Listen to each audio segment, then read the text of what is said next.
I think one thing that you have to keep in mind is that for all of these people who are witnesses to what's happening in the 20th century, for people who are, particularly as it relates to black people, for people who are concerned about what they would have called racial uplift back in those days, they are all phenomenally sensitive to how African Americans are depicted. And there's a very practical reason for that. They recognize the connection between what they have seen, the images that have been depicted of African Americans, and the ways in which it facilitated the things that were being done to African Americans. And so there's this connection. There's some sort of ratio between the number of times you show the black community as criminal or ridiculous or uncivilized or as an object of humor and comedy. And Jim Crow, the number of times someone is denied a job, denied the ability to vote. And so it's like the images become the PR campaign for racial subjugation. No one can get past, I think no one can look at this and not conclude that there's a relationship between the two. You find early on, the late 19th century, beginning of the 20th century, where there are these questions about how will we be depicted, how will we be shown. W.E.B. Du Bois wants to sponsor images, with the Crisis magazine. He makes a point of putting images that would humanize the race on the cover of each one. The early African American filmmaker, Oscar Micheaux, has the same sorts of motivations. As a matter of fact, he sees Birth of a Nation and recognizes how that imagery works as propaganda for racism, and says, I have to actually go out and start producing the counter images. And so there is this sense, there's the aesthetic possibility of photography as a new field. There is the idea of kind of witnessing the world in a way that hadn't been, previously.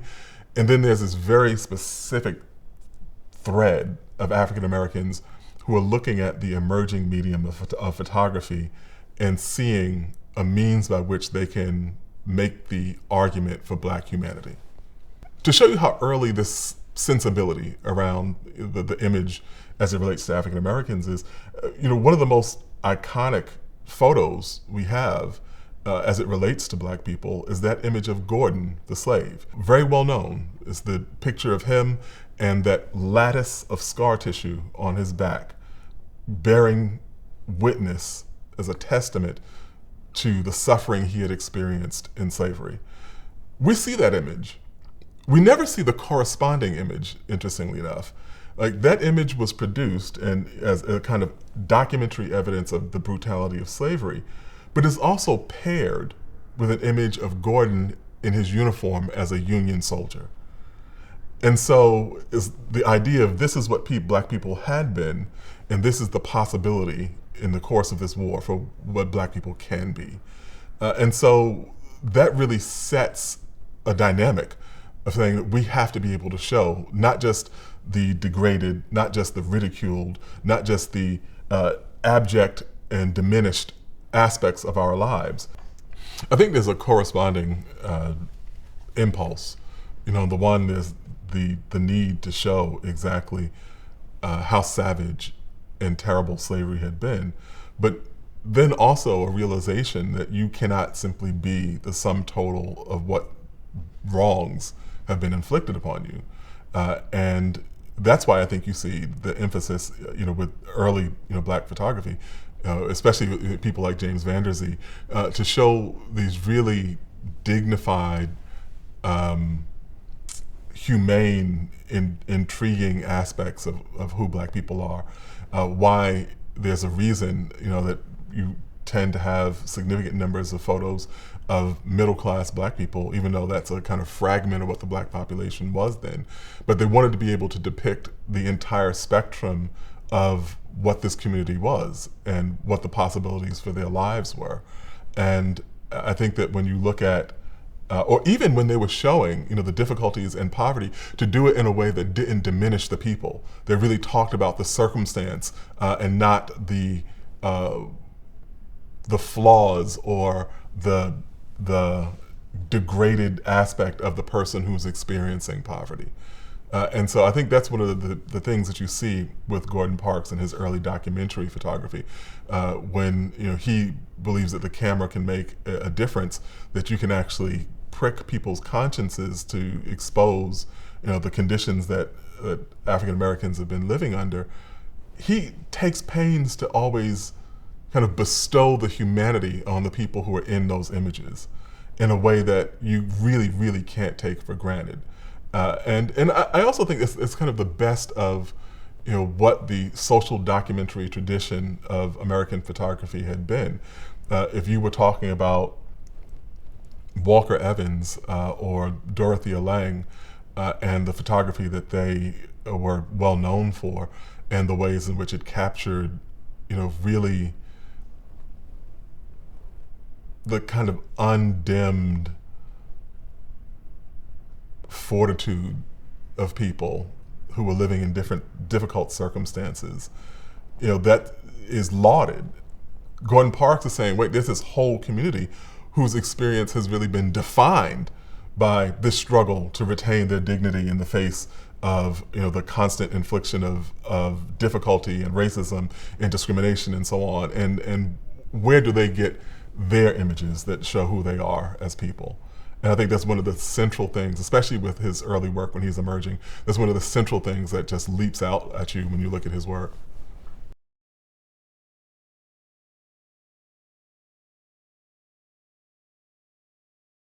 One of the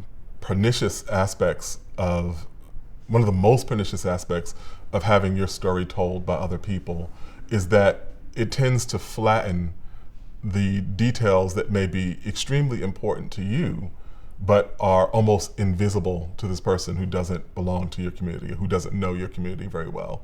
And that's why I think the kind of mundane or quotidian aspects of life take on such exaggerated possibilities, especially in the photography from that era. Because if you think of a prom, the default assumption is young white kids, in the flower of youth and idealism and all these kinds of things. But wait, there's this whole black corollary that people don't associate black people with this. If you think about weddings, your default image is this beautiful, blushing white woman in a white dress and a handsome man in a tux. We don't think about what was that experience like for black people, or even just the kind of day-to-day life of children playing, or the kids in the hallway, or all of these things that kind of go like, oh, this is how our lives are lived. These are the actual moments that cumulatively represent this part of our lives. That's invisible to the outside world, but it's very legible to us. Like, we know these things happen. And so there's this disconnect. There's what we see of ourselves in the world, and then what we know ourselves to be. And that presents a whole palette of possibilities for the person who comes into that world and goes like, oh wait, there's all this subject matter that has never been conveyed. There are all these stories that have never been told. It's a kind of limitless possibility. It's a paradox that kind of Jim Crow flattened out the representations of what this community was, and at the same time created this incredible set of opportunities for black artists and writers and intellectuals and people who were, and filmmakers who were interested in depicting the realities of black life. I think there's a parallel between Gordon Parks and Richard Wright. Richard Wright obviously is Richard Wright is obviously best known for his fiction, but he's a Mississippian, who comes to Chicago and then later to New York. And Parks is a Kansan who comes to Minneapolis, Chicago, and New York eventually. And what they understand is that transition from the predominantly rural environments that the majority of the black population had been in, to the difficulties that greeted those people as they met their new lives in the city. And I think that's why their depictions of the city are so jarring. Parks in photography and Wright in literature, they are so stunning and so indelible because they are really talking about an ongoing, an evolving experience. The shock of what urban life has been. You know, if you look at the people who are in these pictures, if you look at the people that Wright is talking about in his literature, none of those people have been where they are for more than a generation. And so this is the documentary evidence of what this attempt to flee the exploitation that they faced in the South or in the Midwest, in the rural environments where there were a kind of dearth of opportunities, and they invest all their hope in the cities. And then we see through their work what actually was waiting for them as they arrived in those cities.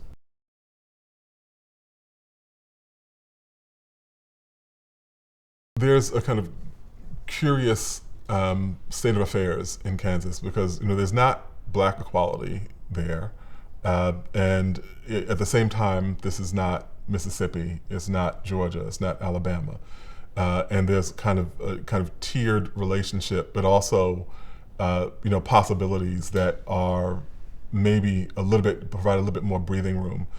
There's also, the fact that the black population of Kansas, there's a significant number of black people who migrate to Kansas in the late 19th century, specifically because they want to get out of the South. There are people who go there attempting to become homesteaders and so on.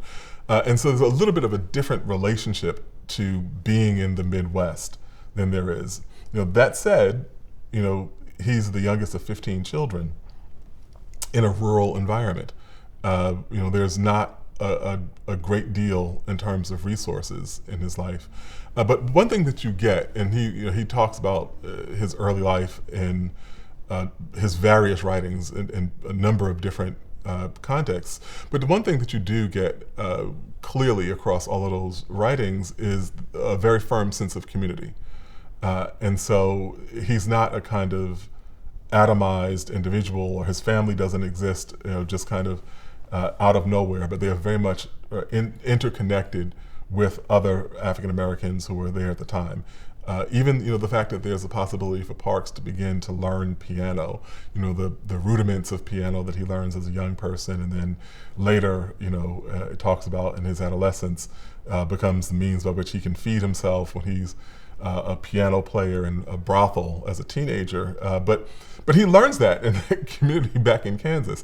And so I think that there's a kind of blend to it. There's the deprivation that comes with being black in America, but there's also a real possibility that is furnished by the close-knit community and the close-knit family that he is developing in. So when Gordon's mother dies, and he goes to Minnesota to stay to live with his sister.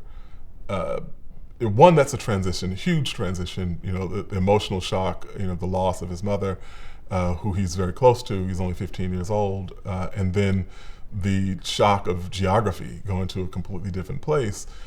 And he talks, especially in his memoir, Choice of Weapons, he talks about the winters there. And everyone knows, St. Paul is known for being really cold. Minnesota is known for its winters. But he talks about it metaphorically. Like the winter there comes to take on this much bigger significance.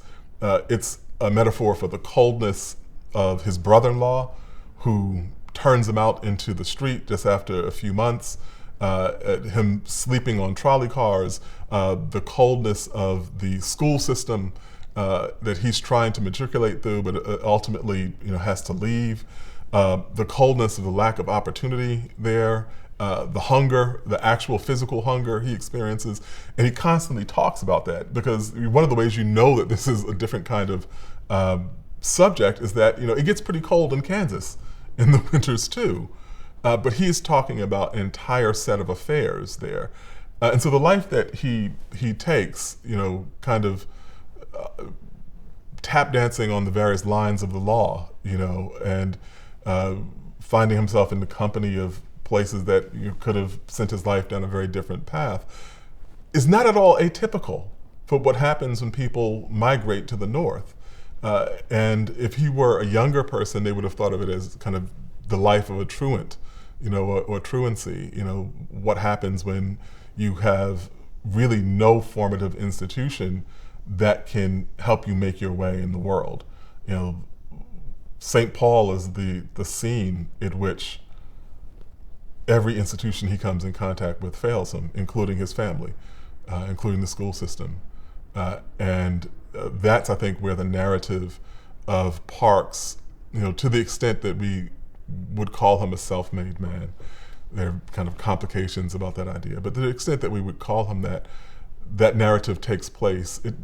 To the extent that we would call him that narrative takes root in St. Paul. So, Parks working on the trains, on the subject, it just, on the surface, it just seems like, a form of employment that he gets. And even in his own discussion of it, he talks about it in really as part of his youthful exploits, and the place where he's first exposed to photography, significantly in reading magazines and so on. But it really does have a kind of broader significance for one reason, which is that it allows him to travel, one, and see places other than Kansas and Minnesota, the two locales that he'd lived in. But two, there was this long tradition of African American men who were working on trains.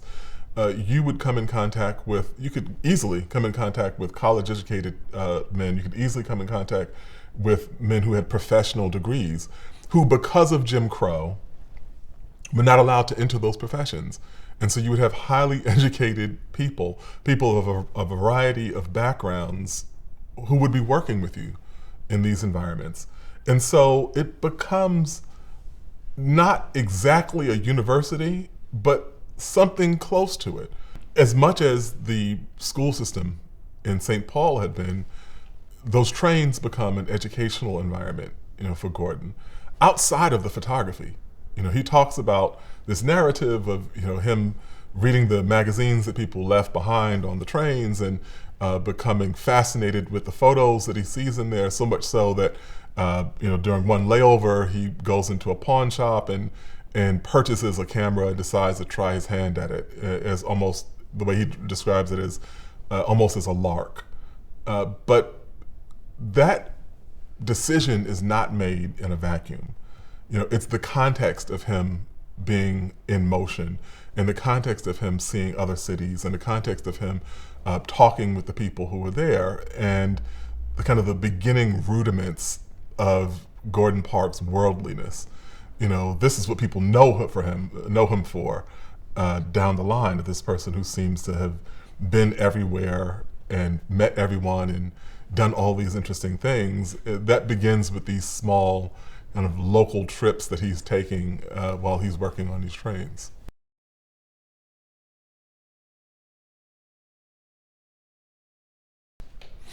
Yeah, I think that there's an interesting kind of point of this, that we have a narrative, a very kind of well-established narrative of people coming from, the outer reaches of small rural communities, almost always in the South, and coming to Chicago, coming to St. Louis, coming to New York, Philadelphia, and so on. Not so much with the Midwestern kind of aspect of it. And Parks, I think, is one of the central representatives of this. And people would also say Miles Davis. A very significant difference is that Miles Davis came from a very well-established middle-class family, where Parks really has no resources to fall back on. And so he refers to himself throughout his life. You see this. He refers to himself as a Midwesterner, and it means different things in different contexts. We kind of traditionally think of Midwesterners as more staid, more reserved. He's certainly has that kind of self-possessed quality about him. But I think what I take from his references to himself as a Midwesterner is also a kind of durability and inner toughness of dealing with harsh circumstances without complaint and kind of making your way in the world. And that is really, at the beginning, that certainly the first quarter, the first third of Gordon's life, that is all he's doing, is encountering obstacle after obstacle and then just very methodically, working his way around it. And even the other thing I think is notable is there's a distance between Gordon and his father. It comes to be kind of distance in his relationships, his familial relationships, especially around him being thrown out when he gets to St. Paul. You don't get a great deal of kind of overwrought expression of emotion about that from him. He seems a very kind of straightforward person. Even if you go back and read his letters, about some of the more difficult things in his life, and it is kind of conforms to the stereotype we have of Midwestern people in that way. Now, of course, I don't want to put too much on that. It's a lot of this is his personality, his family, particular dynamics of it. But he really does have that kind of internally solid perseverance kind of quality to him. With any art form, there are the kind of familiar mistakes that people make.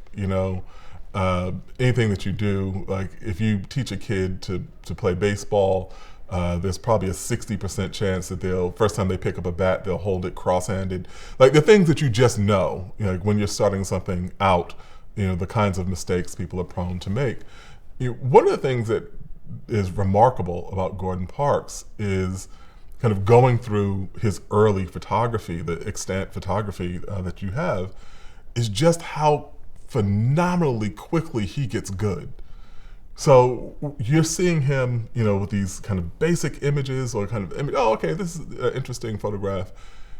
Then a year later, you're looking at the work of a really intriguing eye. And a year after that, you're looking at someone whose work you're going like, this is a veteran photographer. He matriculates through the craft at a really strikingly fast rate in terms of learning what photographers are doing and so on. And this is even more notable because Parks is not, unlike many photographers, Parks is not a well-off person. He's not a middle-class person. It costs money to develop film. It costs money to purchase film. It costs money to purchase all the accoutrement that go with creating a photo shoot. And every single image that he takes has to be something that he learns from, and it just like that he begins to pick it up. Chicago was important for a few reasons. One of which is first it's a bigger city, and that has both positives and negatives. The harshness that he might have encountered in St. Paul or Minneapolis is nothing compared to what Chicago is. It is a much different kind of animal than the smaller Midwestern cities. At the same time, and also, Chicago has this entrenched black poverty.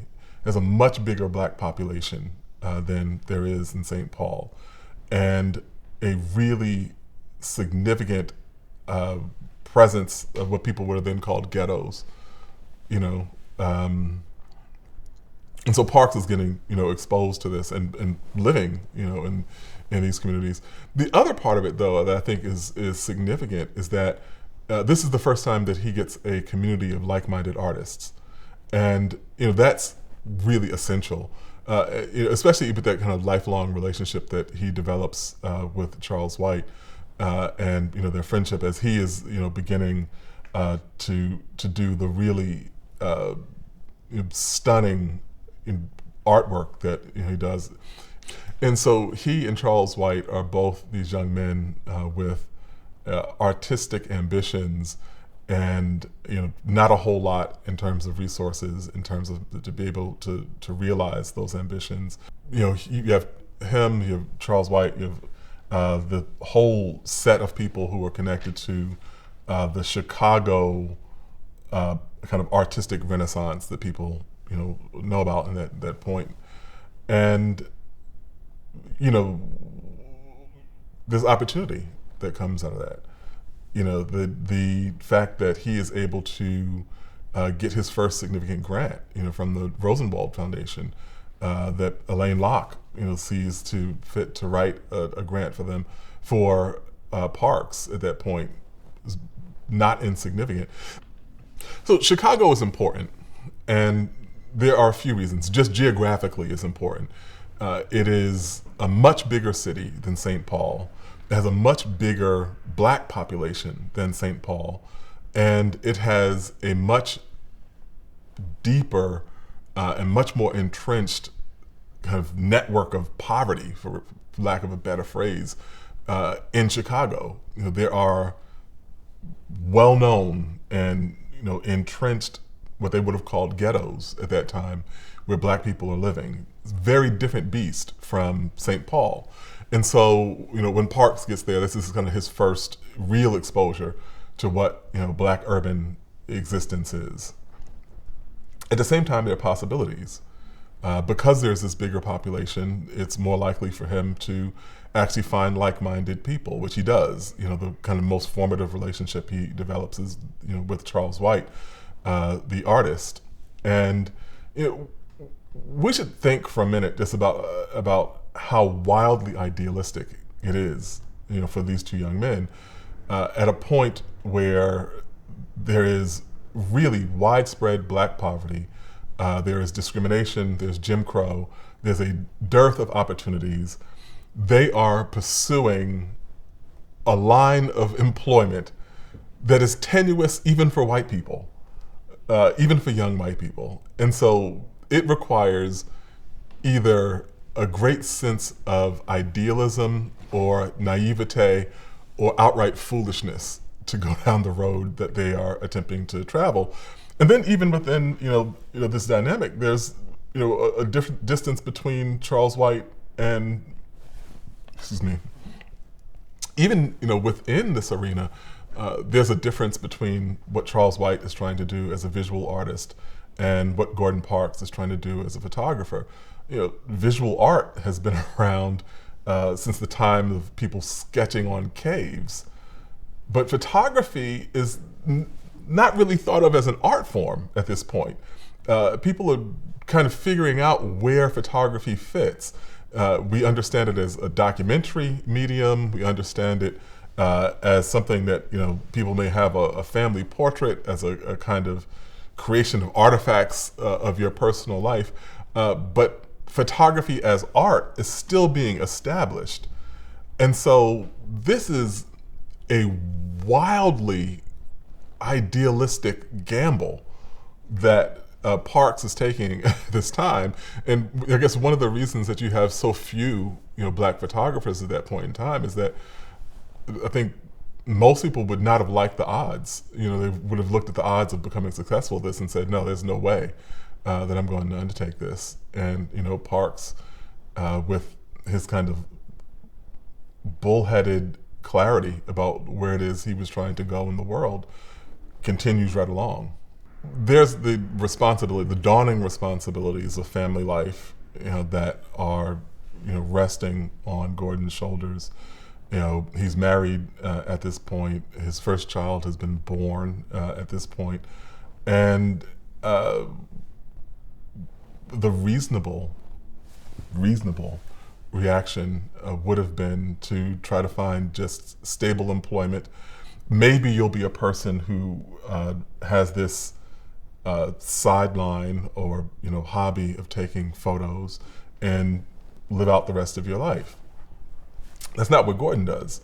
he is a kind of single-minded focus that he's going to pursue, this craft with the camera, and for good and for nil, like and later in his life, there are personal relationships that people feel like Gordon's drive as an artist kind of consumes all the oxygen. That's the only thing and the primary thing that holds his interest in life, to the detriment of other relationships. But what you also see is that is the only reason he's able to succeed at this point. Dealing with the economic difficulty of being a black person in Southside Chicago, of being a person that does not have a high school diploma, who's left school, of being someone who has not only no resources, but an increasing number of responsibilities. And here he is at the Art Institute of Chicago, or trying to glean what he can from photography as a craft. And then even, I think the idea that with all that black people were confronting at that point, it requires a great deal of temerity to say that you're going to change that with your camera. You can imagine how that conversation would go over. And you come home and say, like, I don't have any money, but I took some great pictures, And Parks continues down that track.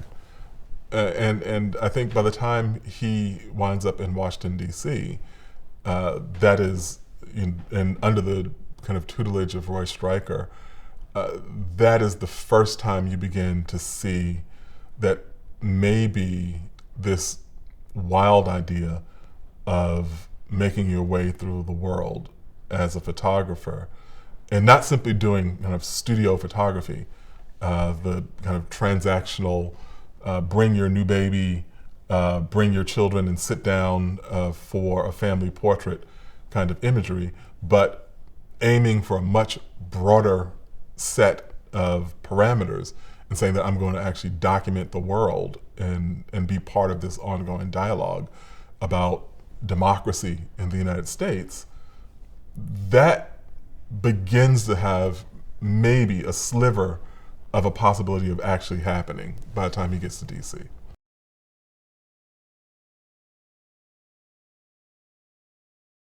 I think it's hard to understand. I don't know if you can put your finger on, what exactly the creative impulse is, for Gordon Parks. It might be like trying to explain exactly why you fall in love with a person. You don't. You can say things about the experience, but you can't say exactly, what it is that makes this feeling emerge. And I think that his creativity is part of that. It's not dimmed by the lack of opportunity, is not dimmed by the obstacles that he confronts in pursuing it. Nothing really gets in the way of it. And even it kind of flows out of him in all these directions, that having become this really amazing photographer, he also wants to write. He wants to compose music. He eventually becomes a filmmaker. It's as if this is the way that he really digests the world around him, that he sees prompts for creativity in everything that he does. And I think with most artists, there's some ratio of what you produce that's great to things that you produce that you hope never leave your top drawer in your desk. And with Gordon, he wrote poetry, he wrote prose, he composed music and so on. And people say, okay, well, in those regards, he wasn't as good as he was, with his camera. But then he becomes a filmmaker and instantly produces, right out of the gate, an iconic American film, just experimenting in that medium. And I think there's always that kind of trash to treasure ratio, and with any artist, any kind of thing anyone produces. And with Gordon, I think what's notable is that there is so much treasure that's spread out over so many years and in different formats.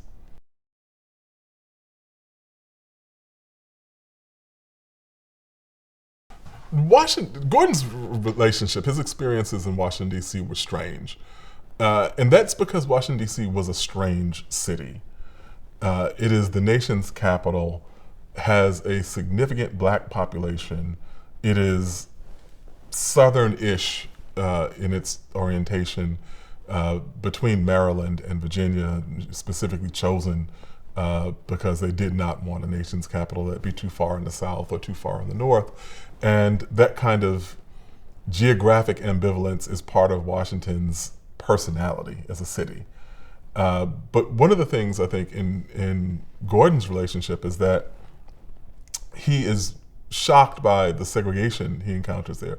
Now, this is not the first time he's been in segregated environments, but Washington, D.C. is different. One, because it's so small. In Chicago, there's racism, there's discrimination, there's segregation, but Chicago's a big place, and it's very possible for you to be a black person in that city who only interacts with other black people. You can wake up in the morning and the first person you see is black, and the last person you see before you go to bed would be black. But Washington, D.C., because it's so small and because it is so political, there are lots of different people and different types of people who are coming into contact with each other. And it's very important, if you are trying to maintain some sort of hierarchy, then you have to really adhere. You have to really be serious about how segregation is imposed.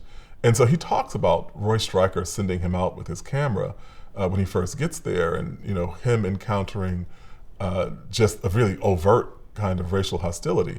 And he still hasn't been to the Deep South, but this is the closest to the South he's been.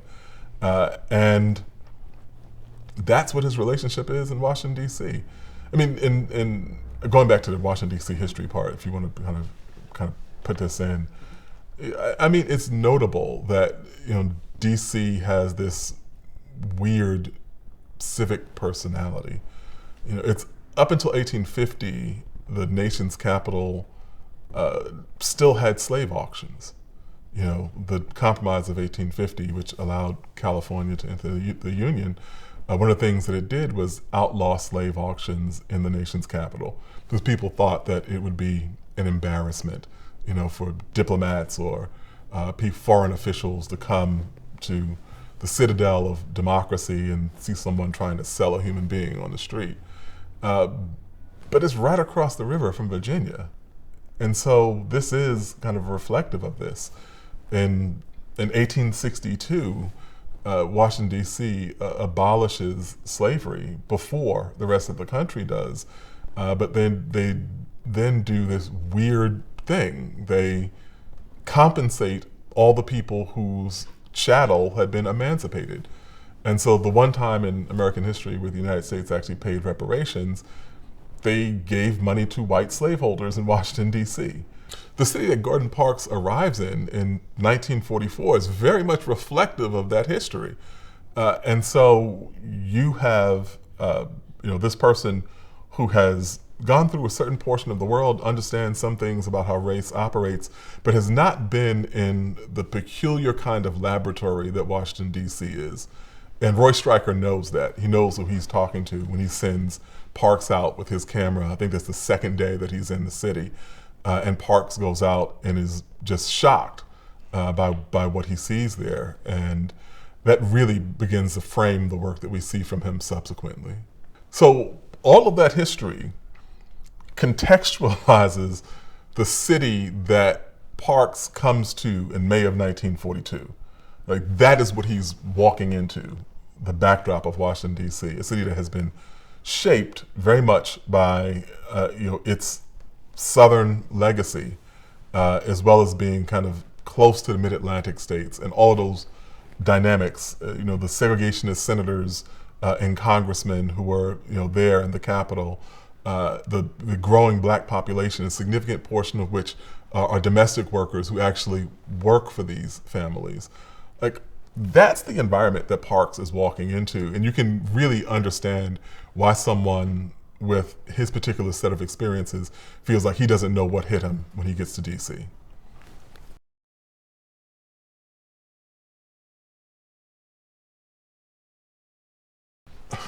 Roy Stryker does a couple of notable things in Gordon Parks' life and career. The one is the first is this story that Parks told again and again about Stryker sending him out with his camera and telling him to document what he sees in Washington, D.C. And of course, he just runs into wall after wall because what he runs into is segregation and a different kind of rigidly enforced, overt, and strictly adhered to segregation than what he might have experienced in other places. And Parks really credits that with opening his eyes about who he was dealing with and what kind of world he was operating in. If you wanted a microcosm of how race was going to operate in the United States, there's no better place to look than in the nation's capital. This is where all of it emanates from. And so this is eye-opening to him. At the same time, it's tremendously presumptuous and more than a little condescending on Stryker's part. He's sending Gordon Parks out, this Midwesterner, new in town, to document segregation, or sends him out knowing that he's going to encounter the kind of segregation that there is in Washington, D.C. He's also putting him at risk. You know, it's not inconceivable that Parks could have wound up in a jail cell, or Parks could have wound up being brutalized by one of the police in Washington, D.C., or he could have wound up getting himself killed. There's a great deal of temerity and, I think, entitlement, presumptuousness for Stryker to give that kind of assignment to Parks. And, you know, Parks is shaped by it, you know, by especially given the second thing that Stryker does, which is that he introduces him to a woman named Ella Watson. And, you know, Parks gets to know her family. She works there in one of the federal offices where the FSA is, and you get out of that connection that first iconic image that Gordon produces, and that's the American Gothic photo. So he produces this image of Ella Watson, which is obviously a riff on the painting American Gothic by Grant Wood. But here you have a solitary black woman as opposed to the farm couple that are standing there with their implements. You have a solitary black woman standing in front of an American flag, holding her mop. And it is as overt and heavy-handed a commentary as you could imagine coming out of this. It also is one of the first images where you see Parks expressing, without any compunction, his real anger about the state of affairs. You have the documentary evidence, you have the documentary film that he does, you have the documentary photography that he does in Chicago, and we know what the subject matter there is. But when you first see American Gothic, that really hits you square between the eyes in terms of what he is saying. And one of the reasons I think that photo remains so popular to this day, we're talking about something that is more than 7 decades old, that photo, and it still registers. People look at it, they see this black woman, they see the mop, they see the American flag, and they see the interconnection between those three things. There's something else about Gordon that I think really facilitates much, if not most, of what he does subsequently, which is that you begin to see this some in St. Paul and more in Chicago, but he never lets an environment go by without absorbing it, figuring out what it is, what he can take from it, what he can learn from it. And I think one of the reasons that he, in his later years is known as this really worldly figure is that he really does take a piece of each place that he is and assimilates it into his personality or into his knowledge of the world. He's like a sponge, whereas a person who lived a different life would have immersed themselves in a library and just voraciously read everything they could find about all sorts of different subjects. Gordon Parks is doing that, except his library is the world. And he's interacting with different people. He's interacting with high culture, low culture, and he just becomes this person who absorbs all of these things and is able to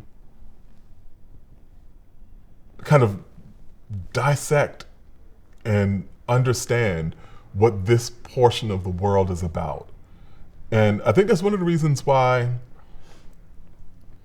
he has this very, when we think about it, this very wildly contradictory niche in American society, which is that he is both this person who photographs the most exploited and degraded corners of American life, and a person who comfortably moves in the circles of millionaires and elites and elected officials and presidents, and everyone who he interacts with thinks he's one of them. And so there's no real artifice about it, that he's just Gordon Parks. He's just this person who translates into all of these different languages. You know, he's here with Muhammad Ali, he's here with the Black Panthers, he's here with Gloria Vanderbilt, he's here with this apartment, right in the UN Plaza. And yet you ask, who is this person occupying all these different spaces, or what person really could occupy all those different spaces? And the only answer you come up with reasonably is Gordon. I think the Ella Watson relationship is important because it's the first time that we see what becomes the template for how Gordon works. He meets someone, he goes home with them, he interacts with them, he gets a feel for who they are, and then he photographs them. He does that time and time again. When he does the Fontanelles, the Harlem family, when he does the photo essay on the Harlem Street Gang, when he does the story of Flavio in Brazil, all these really identifiable and iconic photo essays that he puts together. All these really identifiable and iconic photo essays that he creates follow that same sort of example, that he doesn't pick up the camera until he has a sense of who the person is and can thereby give what he feels to be the most honest rendering of this person's life. And the first time we see that is in that image with Ella Watson. The other thing that's important about that relationship with Ella Watson is it is the first time we see what becomes the template for how he approaches his work. He meets her, he interacts with her, he goes to her home, he meets her family, he gets a sense of who she is and what context she lives in, and then he photographs her. And he doesn't know that at the time, but that becomes the real methodology for his work. Not picking up the camera until you've spent time with the person, come to understand the person's environment, the person's world, and you have a real sense of who this person is.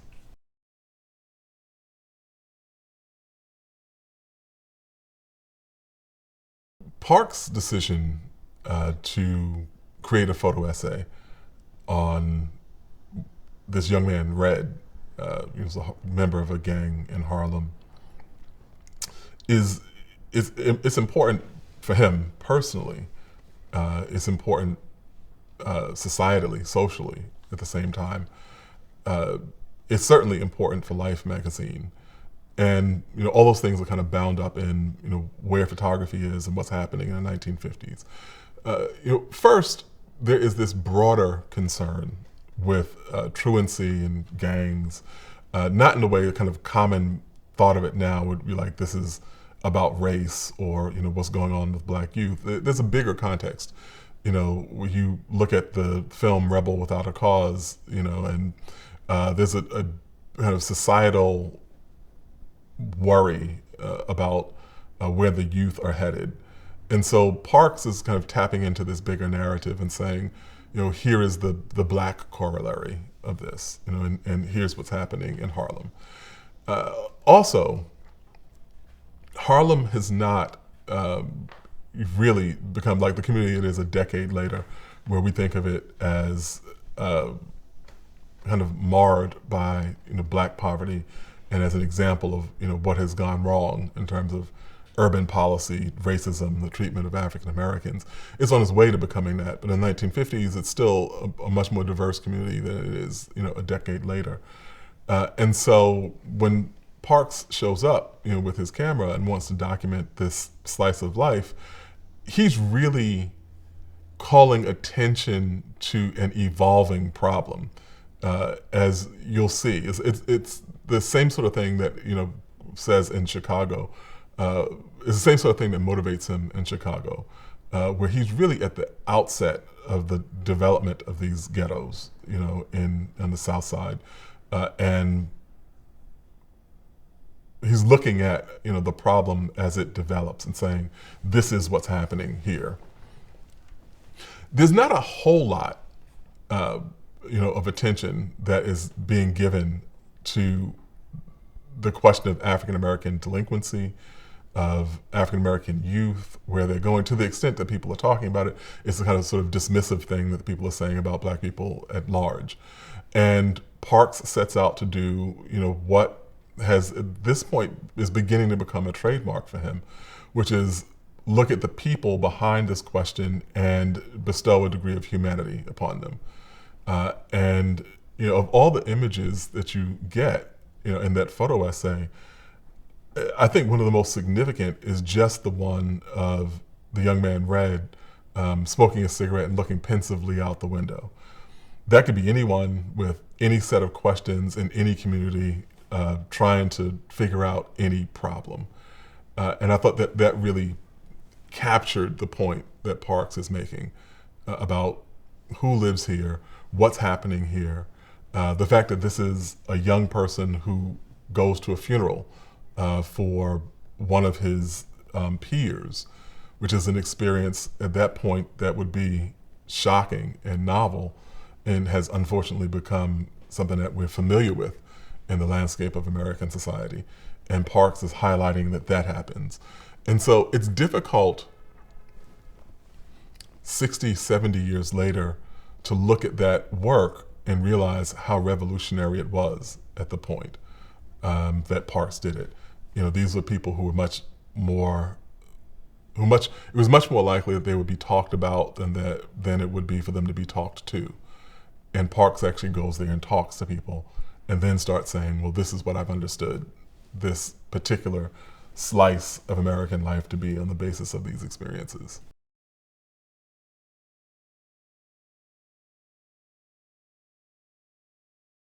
I don't know what motivated Gordon Parks to go to Life magazine, but I know it took a lot of audacity to do it. And so for one thing, there was a real distance between the black magazine world and the white magazine world. And, he was getting work in black publications by this point, and, had not been, in the kind of mainstream white publications. The other thing is that it's difficult for us to imagine now, at a point where print publications, might be on the way to extinction, and where the newsstand is divided up into all sorts of different outlets that have each micro niche. That if you like gardening, here's this. If you like sports, there's that. If you like politics, there's this. Curating to specific particular interests. In that context, it is very difficult for us to appreciate just the gargantuan impact that Life magazine had in the 1940s, 1950s United States. It was really the cornerstone of the entire kind of loose franchise of publications. Life was it. It was like literally, the title was self-explanatory. It was, if you were trying to understand a significant portion of American life, it would be chronicled in those pages. And so you would say, like, maybe the New Yorker or the Atlantic or Vogue, would be, I guess, the closest parallel you would get to it. But even at their kind of highest circulation, I think that they probably are a fraction of what Life magazine had managed to garner. And so when Parks approaches Life, he's not dipping his toe, into that world. He is kind of walking into the pinnacle publication in American periodicals and saying, I think that I have the skill to work and operate on this level, and I have this idea I want to bring to you. It's a very common sentiment for those people in that generation and subsequent ones to feel like they had to be twice as good as their white counterparts. And the other damning part of it is that people will say you have to be twice as good to get half as far. And so Parks was really thinking that he had to be quadruple, the talent level of his white peers just to get to the position that they occupied. And so, that's where you walk in. And to some extent, he was right. When you look at the first black staff photographer for Life magazine, it's not this black dude who was okay. It's Gordon Parks. It was this person who is, a cornerstone American photographic artist and filmmaker.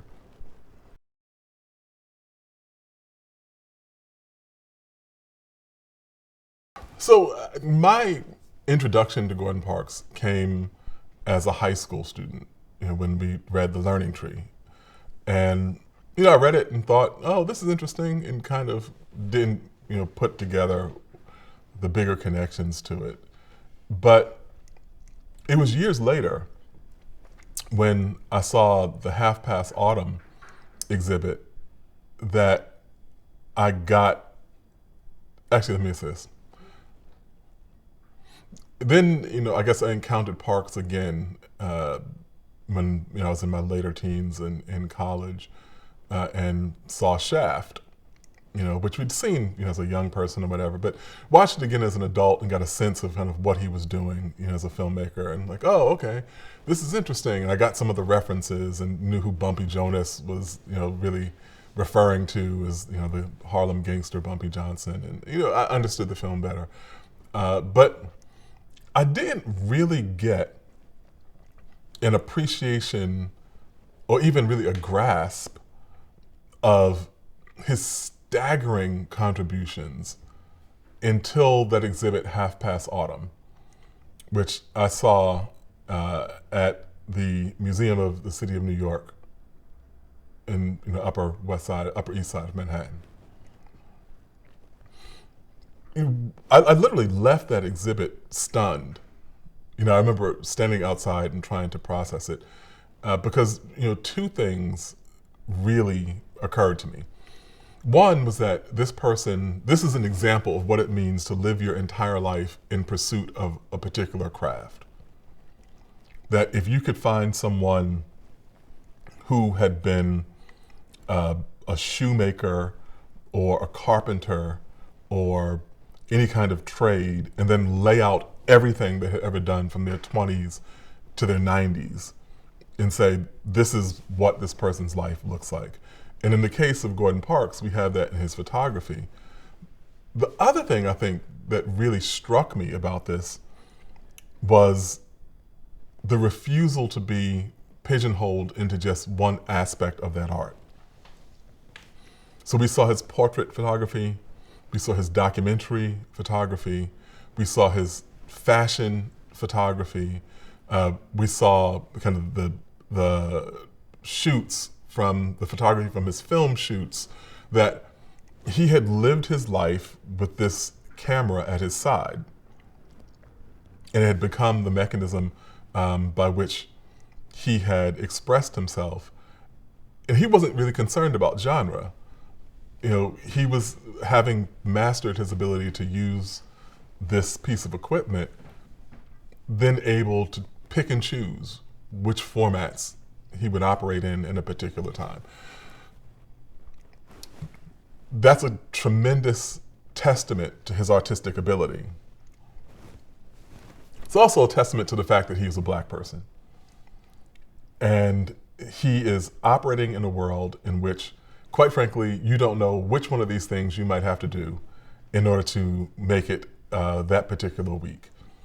And I remember a professor of mine, Jeff Donaldson, who's an artist, told me that no black artist ever really survived by being able to only do one thing. He told me this as a teenager, as a freshman in college. And I really think that applied to Gordon, that if circumstance required a fashion photographer, yeah, he could do that. If circumstance required for him to be a portrait artist, he could do that. If he needed to go out and shoot documentary, he could do that. If he needed to give you a photo essay, yeah, he's on that. If he is any kind of thing, the only thing that he did not get to do, which he talked about, lamenting and really wondering if there was racism involved in it, was that he wanted to be a war photographer, and he was not able to secure permission to shoot in World War II.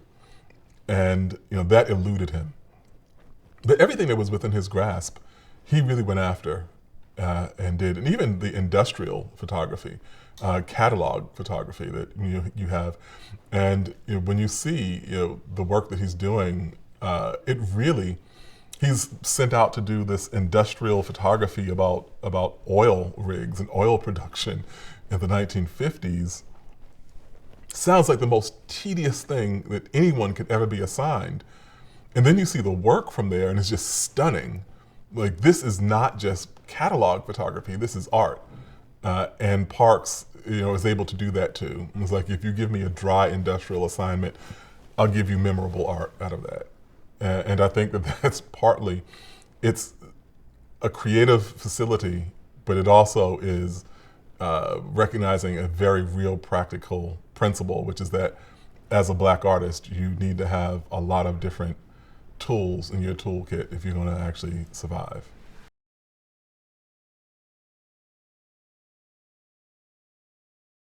I mean, it's interesting because I was thinking about this actually.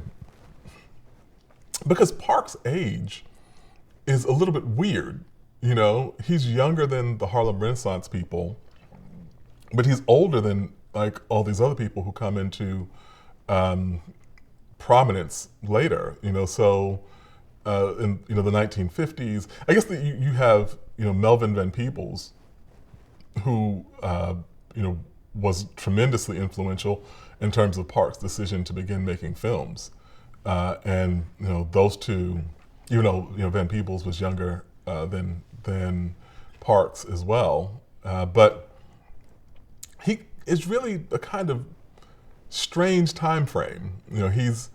He's younger than the oldest and older than the youngest, and he's kind of like the middle child of these American artistic movements. And by the time he's interacting with Muhammad Ali, he is a middle-aged man talking to a young man. By the time he's interacting with the Black Panther Party, he's a kind of black senior statesman, who is an envoy from the publication world and can chronicle people's stories. It doesn't. I don't think his age gets in the way of him forming a rapport with these younger people. But it's hard to kind of classify him in terms of who's nearby.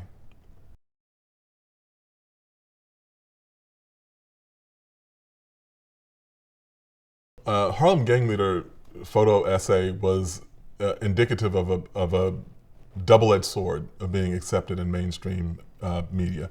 One is that there's the prominence that comes with this, there's the opportunity and resources that come with this, and there's the ability to tell a story in a much, much bigger venue than the ones he'd previously been afforded. The other side of it is that their agenda as a publication did not necessarily fit with what his agenda was as a photographer. And so while he was seeking a kind of intimate, humanizing portrait of the communities that he covered, particularly when he's talking about Red Jackson, the Harlem gang leader. That is not necessarily, what the higher ups at Life magazine are interested in. And the other part of it is that they know the particulars and the quirks of their audience. It's their job to know that. And they may or may not be interested in these more nuanced and complicated ideas about who black people are, or about who gang leaders are, or what life in this community is. There's a reason why tabloid media has come into existence and remained so profitable for so long. The flat, distilled caricatures of particular aspects of life or particular communities or particular groups sell. And so the actual photo essay, the entire photo essay that Parks produces has much more depth and layering than the portion of it that is reproduced in Life magazine. And it kind of, you looked at it, people think it's kind of more reductive, parts of it. And you do wonder what Parks thought at that point. Was this a trade-off? Had he sold out? Was this a devil's bargain?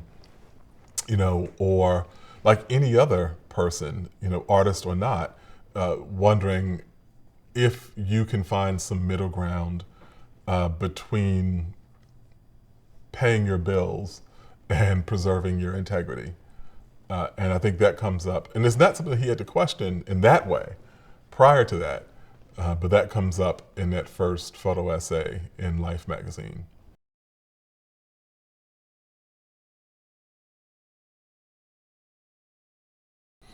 I think, Parks going to Paris was significant. He brought his family with him. He is out of the country. And in the same way that as a young man, those kind of short trips on, working overnight on the trains broadened his horizons. He's now outside of the US. He has an international vantage point on what America is. And there's a long tradition, of black artists, obviously, going to Paris. His friend Richard Wright, had done so. Josephine Baker, James Baldwin. You could kind of go through a whole long list of people who made these pilgrimages to Paris. And I think part of it is that they were looking for a less restrictive environment, a place where they could be more creatively free without worrying about the same sorts of strictures of race. Now, of course, that's a particular kind of bargain.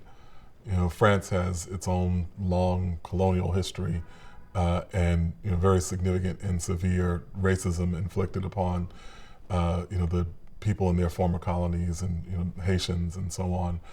But they have this fascination or I guess they kind of grant this waiver to black Americans, and they have a particular kind of curiosity about them, particularly as artists. And so when Parks arrives there, that's the real kind of history that contextualizes him getting there. One of the other things that happens in his kind of later points in Paris is that he connects with Melvin Van Peebles there, and that is the point where they both begin talking about the possibilities of cinema. And Van Peebles is a real influence on him. He had just done his first film, 3 Day Pass, and he sits Parks down for a screening of it. And Parks is looking at this and thinking, maybe this is the next venue that I'm going to pursue. And when people talk about the rise of African American cinema in the 1970s, they really talk about Melvin Van Peebles and Gordon Parks. And so, that's where we kind of get this.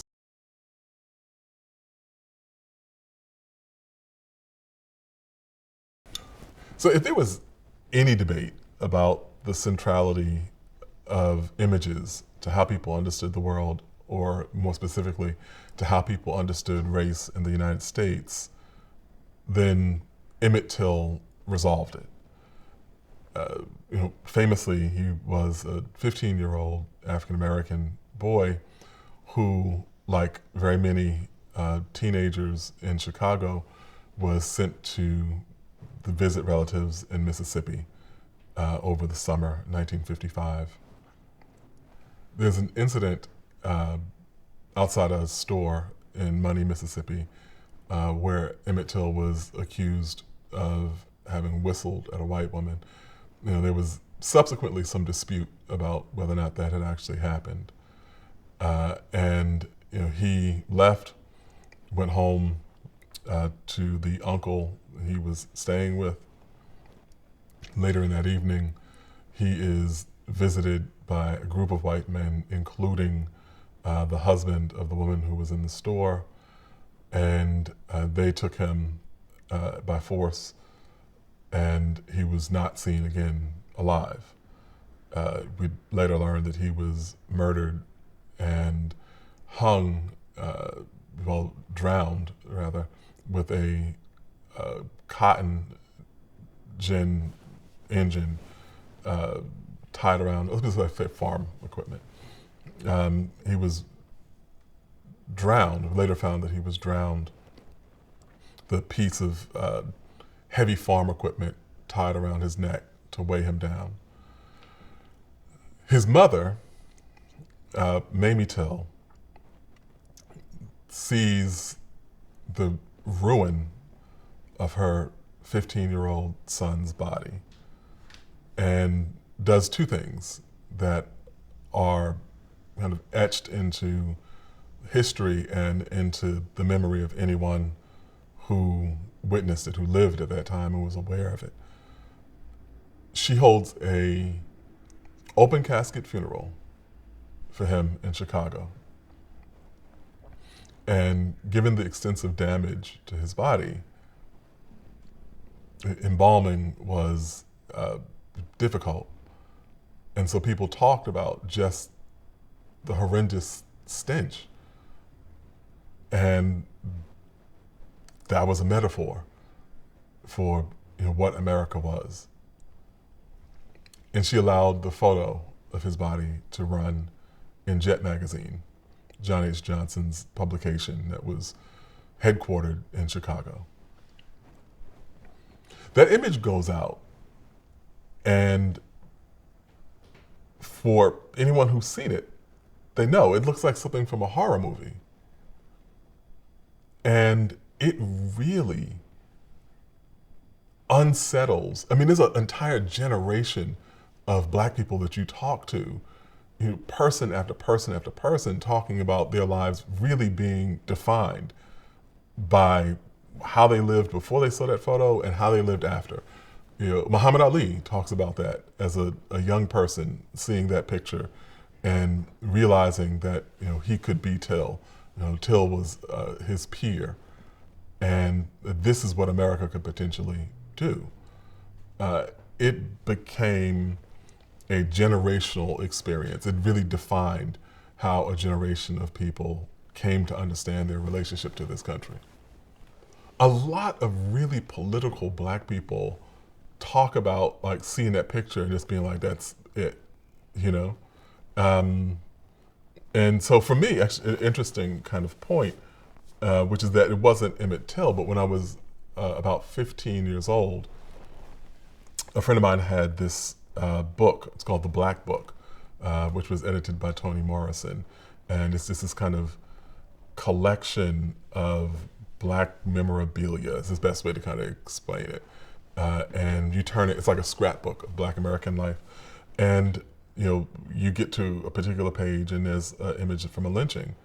And I had never seen, I think I may have had a vague awareness of what lynching was, but I certainly had no frame of reference for understanding that people used to murder Black people, barbecue them in public, and then gather around and take celebratory photos to demonstrate to the world what they had just done. That people who would be depraved enough to be proud and joyful at just committing this obscene act, this abomination. And that changed my understanding. That right there, it's like that photo of the lynching was part of like how I came to understand that being a black person in this society was a very political thing to be. I think we have another generation of people who will probably say that they saw George Floyd be suffocated, and that kind of triggered something in how they understood themselves. It's terrible, but if you look deep enough, you can find images associated with these horrendous acts of violence that subsequent generations, each one of them has their own kind of frame of reference to say, I saw this and then realized exactly what the nature of my relationship to the country was.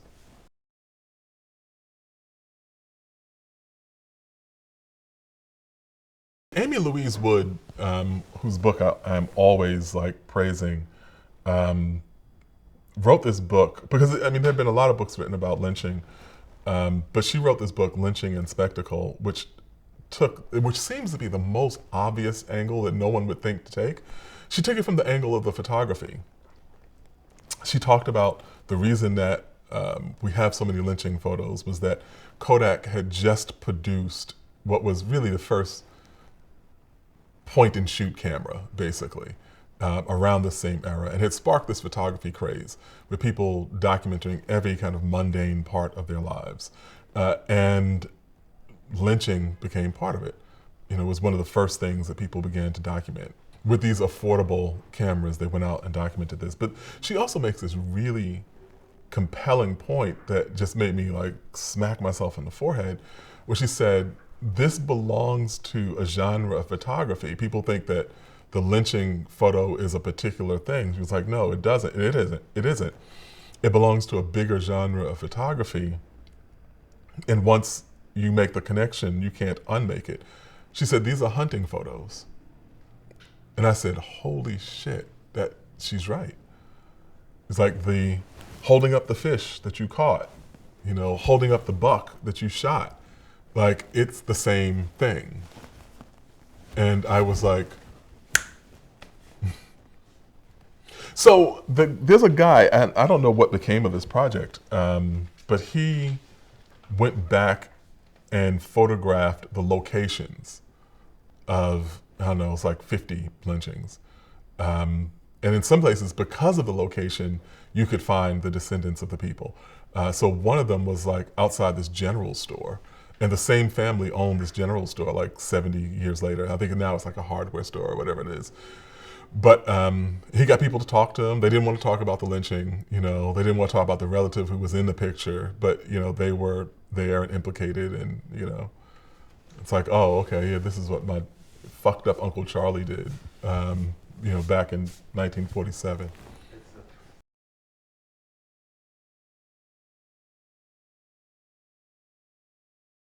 Gordon Parks in the segregation story is embodying the exact thing that the South did not want, which is the outside agitator. Granted, he was a black version of it. I think they usually thought of like white people or communists, coming. But Gordon Parks was this person with this camera who was going to kind of expose the world. And so I think the thing about it, like he does two things in that essay, the collection of photos that stand out. One is that he implicitly contrasts the fact of segregation with the reality of black people living these lives entirely in this world unto themselves, lives that were fulfilling, in some sense kind of normal, lives that contained happiness and love and all the kinds of things. It just happened in this community that was excluded from this other part of the world.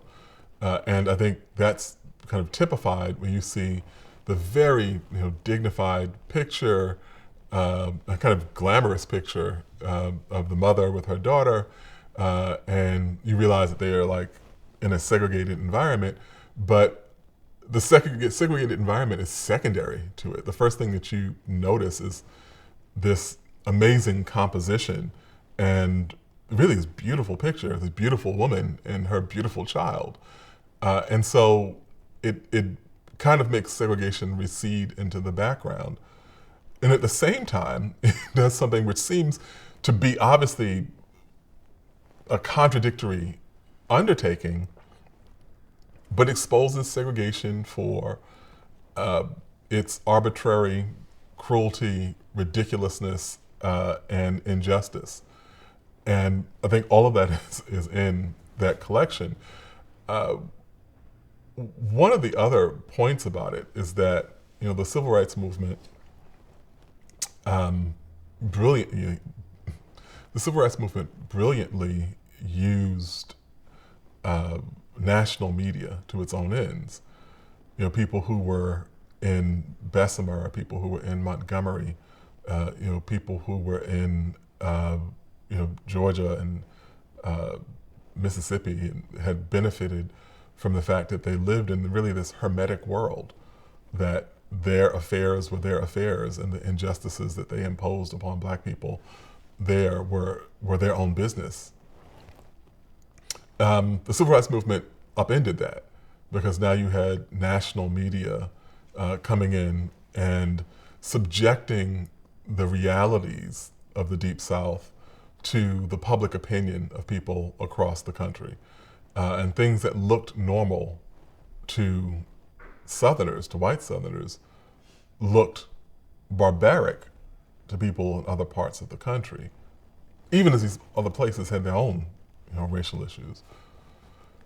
So Gordon is really doing that. Gordon is really part of that narrative, with the segregation essay that he does. And, he is doing this, kind of exposing, what segregation is to the readers of Life magazine, which is a kind of mainstream, middle-class, white readership.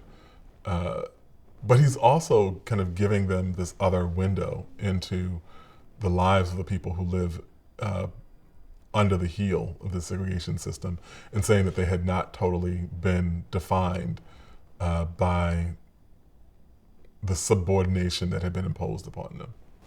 I mean, it's a strange photo in some other ways, because the colored only sign, if you were a person that didn't know what you were looking at or didn't read it, or if Gordon had chosen a different approach and kind of made it a softer focus in the background, you would have thought that she was standing in front of a movie marquee.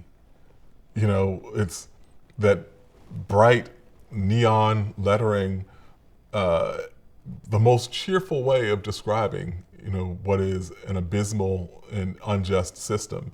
But you have that, pink lettering, colored only. It almost seems like it's something that it's inviting you in, like, oh yes, come into this segregated facility. And I think that the really, distinguished dress, the really elegant way that the mother and daughter are dressed in that photo are, kind of a stark contrast to it. And I think that's also one of the reasons why that photo remains popular now. Like, you can go on social media at any given point in time and not be surprised to see someone, posting that picture. And, a few of Gordon Parks' pictures that I think have even superseded his name, that, people recognize that image but don't necessarily know that Gordon Parks took it. And that's one of them.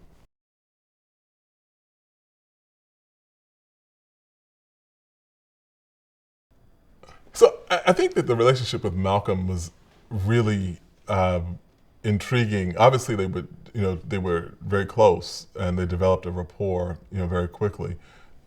Notable because Malcolm was famously skeptical and reserved, especially around media people. So I think there's a couple of levels of rapport, between Gordon and Malcolm. One is off the bat, these are these two black Midwesterners,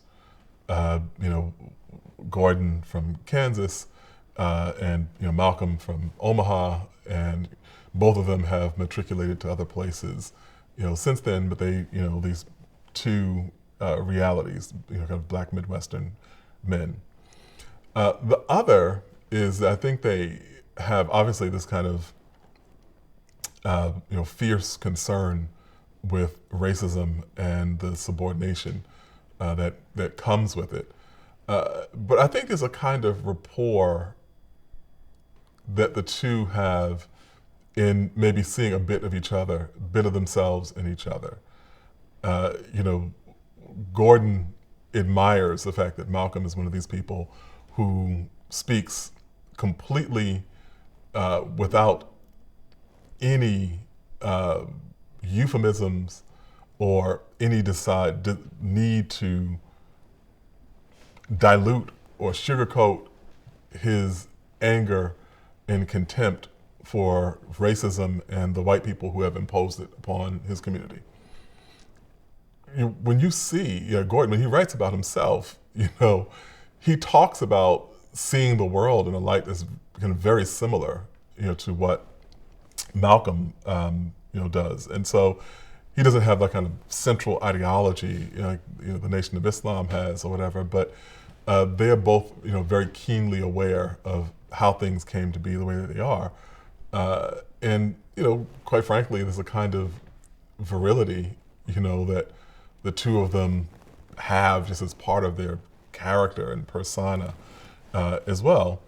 And I think even they shared a kind of dark sense of humor in matters of race. And, you can really pick that up in the correspondence that you see between Malcolm and you can really pick that up in the correspondence you see between Malcolm and Gordon. And even some points where Malcolm makes a kind of off-color racial joke that would land wrongly. Certainly you would never make that joke with a white person, and there are very many black people that you wouldn't make that joke with, but he sees a musician with a kind of organ grinder with a monkey, and he kind of sees that as a parallel between the relationship of the white world and black people who are forced to dance to the tune, that's being called. And you're reading that and saying like, oh, these are two men who have had these conversations, and they have this kind of implicit understanding of how this works in the same way. And the same sort of thing, I think, with Gordon, you have someone that he legitimately admires and is intrigued by, and at the same time, a person who he wants to get to know in order to photograph. And with Malcolm, I think he gets a whole lot. There's a lot that you need to understand if you're going to actually photograph this person and get a kind of compelling rendition of who he is. I think also the images of the Nation of Islam are some of the most striking ones, certainly from that phase of Gordon Parks' career. I think this is probably the first image of Gordon's that ever captured my attention, before I saw it. And it's partly for the composition of it, this kind of pyramidal, standing. We have the Muslim woman in front and a kind of very neutral expression, and then she's surrounded, it's a kind of bokeh shot that he takes with these slightly kind of gauzy images of, a dozen, more than a dozen women who are in the background. And one, I think we don't have anything else that looks like that. And it's interesting because you see a kind of confluence of what Elijah Muhammad was trying to do and what Gordon Parks was trying to do. It's interesting, because outside of the composition, of the photo, there's the actual subject matter. And in that, we see a confluence between what Elijah Muhammad was trying to do and what Gordon Parks was trying to do.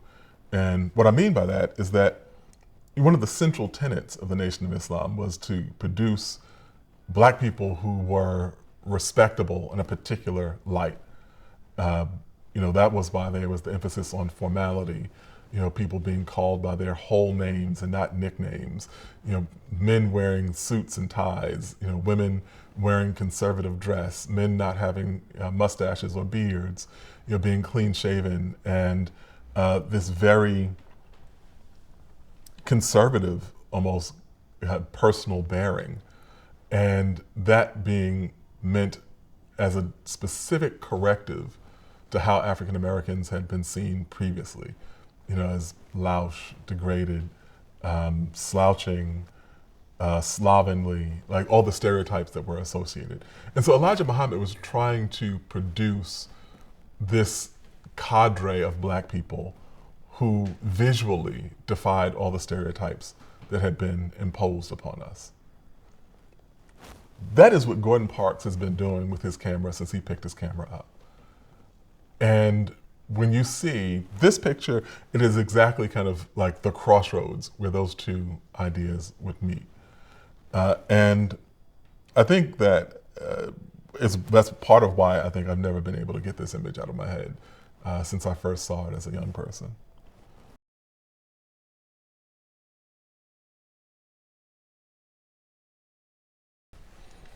I think as a photographer, or any kind of journalist, you are drawn to, the current event, the thing that is happening that people are talking about, that the story that hasn't been told. And because of, Gordon's credibility, he's able to gain entree and begin photographing the Black Panthers. Now, that doesn't mean that he has a kind of passport. He has carte blanche there.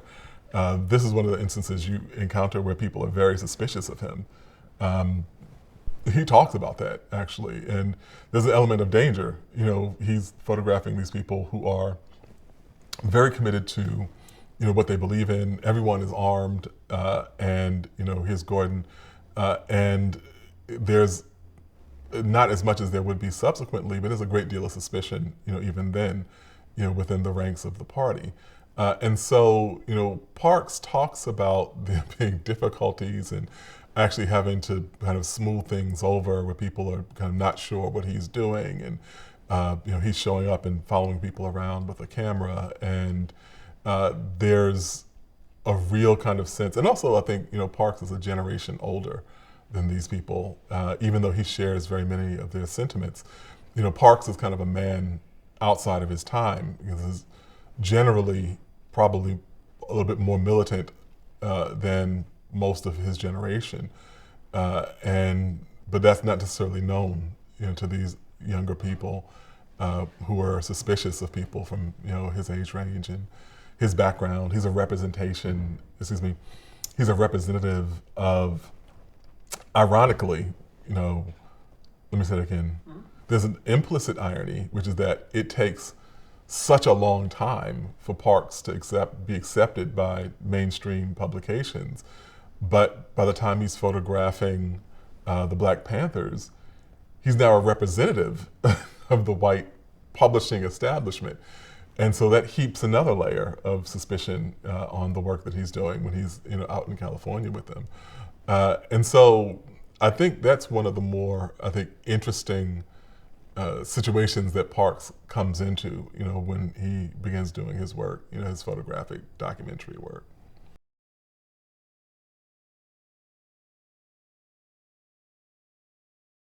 I think there's a interesting trade-off that Gordon makes, as he becomes more prominent. Certainly not as prominent as he would become, or not as recognizable as he would become after his major films come out. But he is kind of a recognizable figure, the mid-1960s.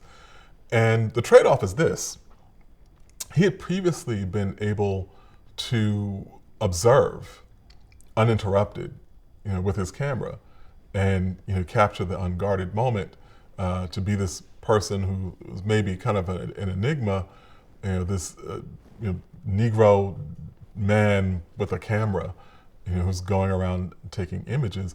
Well, that's different. You can't quite do that, when everyone knows you, when you've published these landmark photo collections in Life magazine, where you're showing up on television, where even, at this point, Gordon's personal bearing, begins to become much more distinct and distinguished, the mustache that people know, and, he looks like a fashion model, at this point in his life. He didn't know what he did.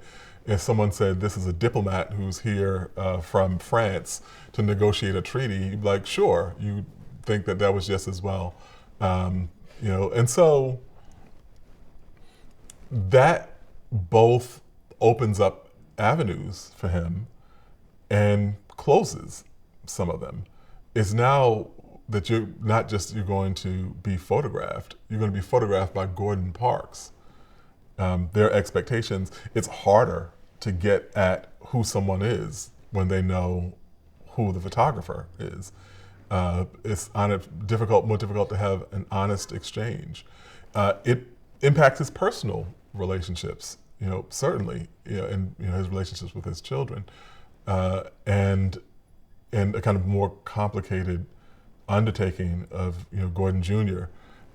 Beginning his own photography and his own interests in cinema. It's kind of trying to build a rapport, with his father in those ways. But he's this outsized person, and at the same time, you probably can't say there's anybody who was better suited to it. If celebrity was a language, Gordon spoke it fluently. There was all sorts of things about him, that facilitated him being able to move through these very rarefied circles, to be able to have a sense of, who he was, a sense of himself. Also, I think the fact that he really got famous, in the second half of his life, helped. He wasn't a young person who didn't know these things about himself before, he wasn't a young person who was really still trying to figure out who he was. When the public became aware of Gordon Parks, he was well aware of, his own, the dimensions of his character as a person. But everything, his style, the green Jaguar, his personal connections, his romantic dalliances, which were legion, all of that kind of goes into the person who remains intriguing to the public. Yeah, he was adept at that. It's the same thing that Gene Young said in that conversation, that he was kind of obsessively self-centered in a way that benefited him as an artist, but really did not benefit him as a husband or as a father in some regards as well. And so I do think that it was less likely that black men could function in that way, be given the leeway to function in that way, simply because there weren't the same sorts of payoffs, there weren't the same sort of opportunities, to pursue art. But the idea of being selfishly concerned primarily and overwhelmingly, with your artistic development and creativity, it's been a prerogative of, patriarchy. Men have been able to operate like that. I think there's a reason why there are, lots of prominent female artists who've never had children, because we don't afford women the same sort of leeway in saying that I'm going to pursue this particular thing that requires that my family not be the first and only, focus of my attention. And so I think Gordon's And also, I wonder, quite frankly, if there were even other models of living your life, as an artist. Uh, did Gordon know, about how you navigate balancing what would this all-consuming desire to be creative with creating these enduring relationships and sustaining other people and so on. So it's not surprising, that there would be a conflict where that their respective responsibilities and their respective priorities would lead Gordon to Venice and lead his wife to the kitchen to fry up potatoes for his children. And that's fairly predictable. And the outcome of that is fairly predictable too.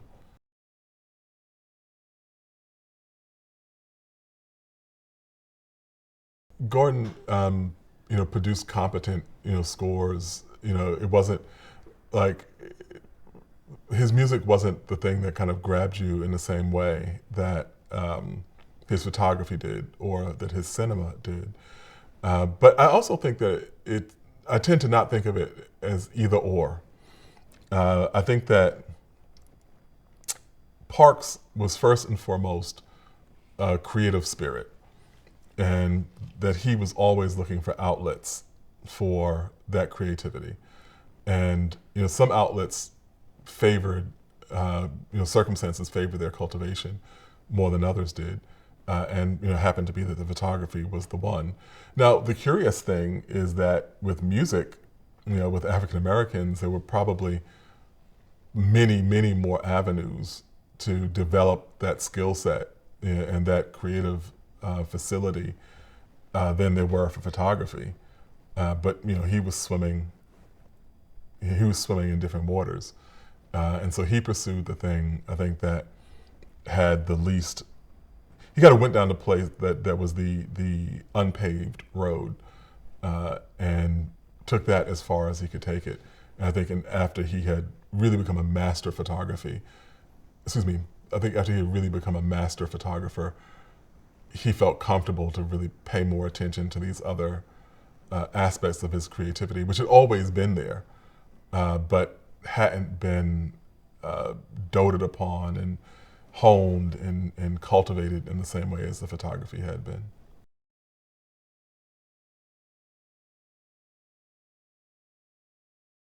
With Parks directing The Learning Tree, it's really kind of a hallmark, one, in the cinematic history.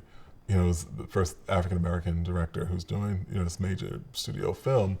But also, he is based on a story that he wrote, and you don't really have that route to adaptation in the same way. Like, you have a book, and then there's a screenplay, and then somebody else writes a screenplay, and somebody else directs it. And Parks is kind of like the guy in the band who's going to play all the instruments, and that would still be a pretty uncommon thing, to see one person do all of those things. But I also think it falls into the same sort of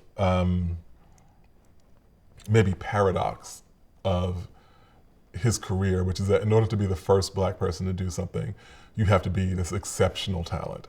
And so this is a person who's ambidextrous in his ways. He can shoot the photos, he can write the memoir, he can then direct the film, and so on. It takes all of that in one package for him to be able to do that. And that really kind of dawning part of Black cinema of the 1960s, 1970s is connected to his ability to open that door.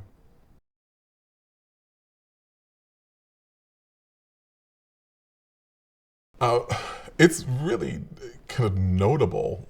We kind of take it for granted that Shaft comes out, starts this whole cinematic revolution, or helps it, along with Melvin Van Peebles' Sweet Sweetback, which is kind of right there as a peer film.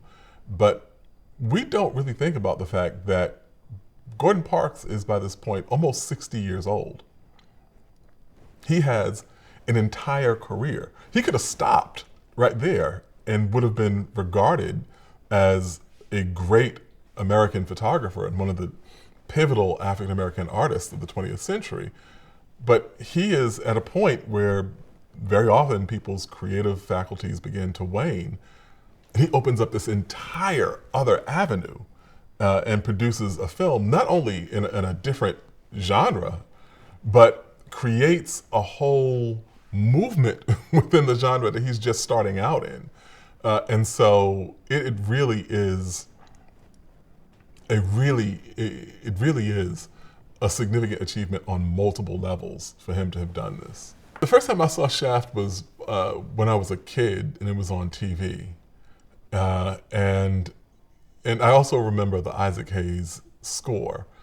And as a child, of course, the one thing caught my attention. You know, he's a bad mother, and it's like, hush your mouth. And so I'm like a child, I'm like, ooh, you know, they're saying bad words in this song. And then I remember, you know, kind of various like outtakes and snatches of the film. You know, obviously the scene of him coming through the window on the rope, you know, which is, you know, the iconic image associated with that film. And you know, Richard Roundtree is like this swaggering, you know, kind of figure, as they called him back then, the Black James Bond. But it was later, I think, you know, and I mean, I was like 7, 8 years old, you know, then watching this movie. It was later, I think probably a decade later, when I watched it and actually saw, you know, what this was, and, you know, the kidnapping narrative and the gangster and, you know, the militants, and like, it was really this snapshot of what Harlem life was, you know, at that point in time. And, you know, this one person who, interestingly enough, I didn't actually catch until, you know, I was older, the significance of the fact that Shaft doesn't live in Harlem.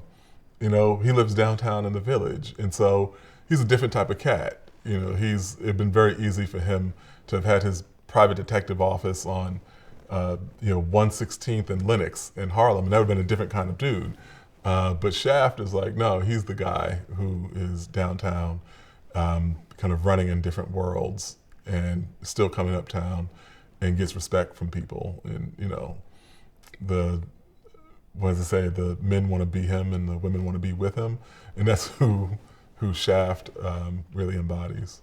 Shaft absolutely meant, you know, kind of multiple things to Black people watching it. And I picked that up even as a child, you know, just the way that, you know, my parents talked about the movie Shaft, like, oh, Shaft is going to come on TV, you know, that kind of thing, that it was this significant thing. And it reflected particular priorities, you know, cultural priorities that, you know, now I think people would be much more critical of. But at that point, there was a real cultural emphasis among African Americans of wanting to see undiminished images of Black manhood. You know, if Malcolm X was, you know, a private investigator, you know, this kind of uncompromising person, tells white people, like when Shaft interacts with the police, he talks to them the way that all Black people wanted to talk to the police at that point in time. When he interacts with the gangsters, he's not afraid of them. You know, he's a man who operates on his own terms. And, you know, you find that theme again and again in Black culture in those points. And even when you looked at Lorraine Hansberry, you know, Raisin in the Sun, same kind of question about Walter. When you look at what Ossie Davis said about Malcolm X in his eulogy for him, you know, we said Malcolm was, you know, our manhood. You know, Shaft is part of that. If you were talking about the iconography of Black manhood of that era, you know, Shaft is an outsized part of it. I mean, his name is Shaft, for one thing. It's not the most subtle of references or allusions in this. And it is really meant, there's a kind of cultural idea at the point that film comes out, that the restoration of black men to their rightful and patriarchal positions in the black household and therefore in American society is the antidote to all that has been done in black life. All the things that have been imposed upon us. We need to restore black men to their position, and those things will correct themselves. And Shaft is kind of part of that. That's part of the idea of it. And at the same time, there are other parts of that film that still catch you. The style of it, the language, the dialogue, the creativity of saying that we have seen the noir genre. How many detectives have we seen? From the Maltese Falcon, all the way up. We have never seen it like this, and Gordon Parks realizes that. And so there's actually a yearning for this kind of character.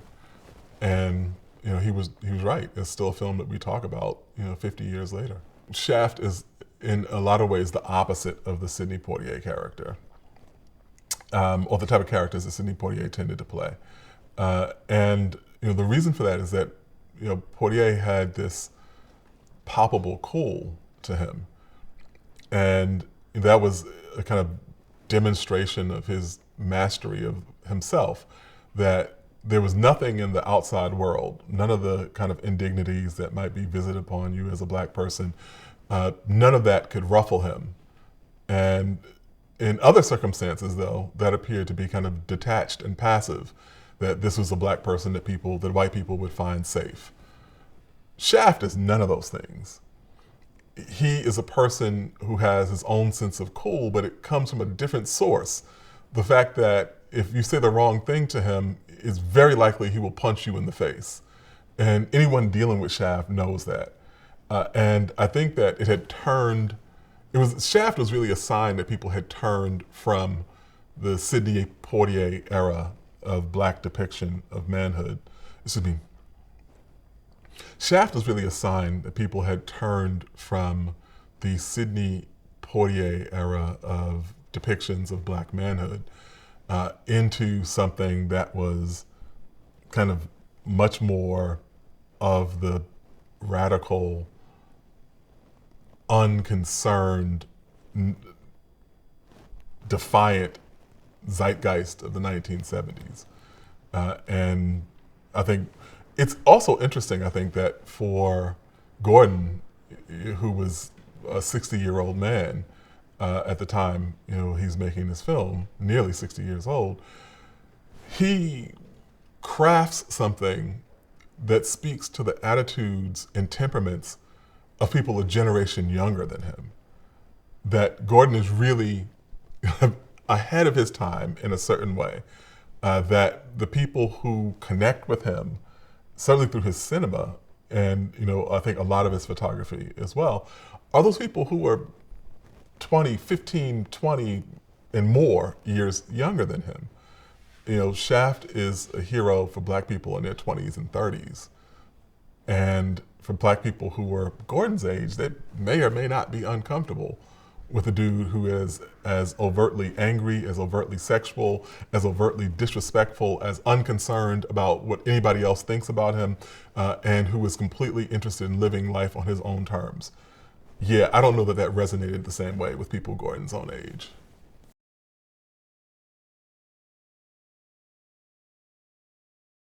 There's a kind of weird arc to Gordon's career as a filmmaker, which is that the arrival of what they call blaxploitation, that genre of films that was concerned with African American life in the 1970s, the arrival of blaxploitation really shored up Hollywood's fortunes at a particular time. Is very lucrative. Those films were inexpensive to make and guaranteed really significant box offices. And after being a kind of source of a great deal of revenue, there wasn't anything beyond that. When blaxploitation began to fade out, there was no avenue to say, okay, we want Gordon Parks to direct this narrative in which there are stories that happen to have white actors attached to them, or we want him to direct this World War II epic, or like any of the kind of natural progressions that you would have seen, especially kind of the heyday of the 1970s American director. You don't see him get entree into that. He does have like one vehicle. He does have one vehicle that he thinks is going to be his next really notable film, and that he wants to make a biopic of Leadbelly. And that gets caught up in a huge kind of tug of war with the studio executive, who's Barry Diller, and that gets drawn out, and the film never gets made. And that pretty much is the period at the end of the sentence as it relates to Gordon's filmmaking career.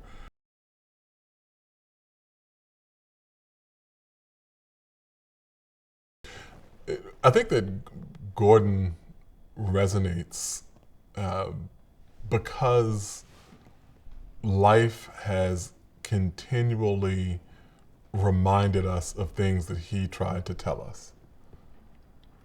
And, we have seen in St. Paul, in Minnesota, in Minneapolis, the most brutal depictions of racism. In a city that Gordon had personal connection to. There's a high school named for him there. And we've seen just how crucial images are to us understanding our own humanity. We've seen the kind of emerging of a whole broad flowering of Black creative potential in a way that even in my lifetime I didn't anticipate, of Black photographers, Black filmmakers, poets, writers, musicians, people who were creative in all sorts of media. And lots of us, is a testament to Gordon, that lots of us, as we kind of trace the genealogy of our influences, find him in our family tree. Certainly in my work, when I saw Half Past Autumn, the thing that I remember was saying, okay, these are the terms. If you say that this is what you're about, that you're interested in writing, and that's what you do, then this is an example of what it takes to be created this is an example of what it takes to be dedicated to a craft. And if you're not as serious about this as he was about that camera, then you shouldn't call yourself that thing. And I thought that was an individual experience.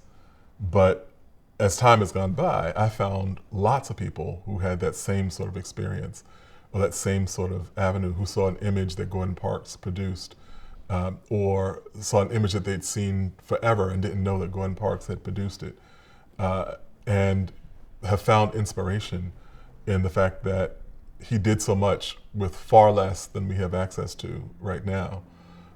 I don't think